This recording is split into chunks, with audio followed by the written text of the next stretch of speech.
Think your biggest creative work has an expiration date? Let me introduce you to Toni Morrison.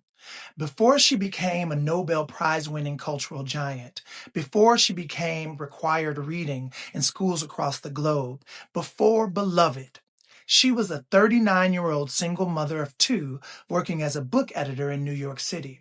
At 39, she published her first novel. At 40, most people are asking, is it too late? Toni Morrison was just getting started. Toni Morrison published The Bluest Eye in 1970, just before she turned 40. It didn't explode out the gate. In fact, it actually barely sold. But she kept writing. At 42, she released Sula. At 46, Song of Solomon became a Book of the Month Club selection. That decision changed everything. It brought her national attention and real sales. Then came Beloved at age 56 years old. Let's pause there. 56. Beloved won the Pulitzer Prize, and at 62, Toni Morrison became the first Black woman to win the Nobel Prize in Literature. This was not overnight success.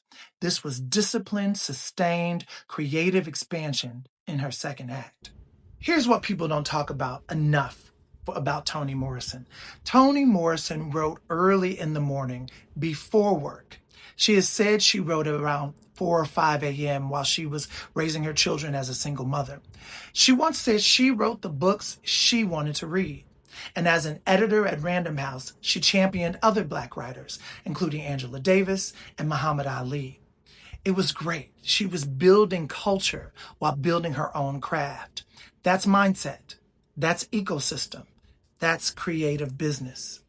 She didn't wait for permission, and she didn't center white approval. She centered the interior lives of Black people unapologetically, and the world adjusted.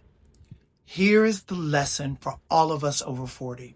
Your age is not a liability. It is leverage. By the time Toni Morrison won the Nobel Prize, she had decades of lived experience, editorial expertise, cultural perspective, and emotional depth.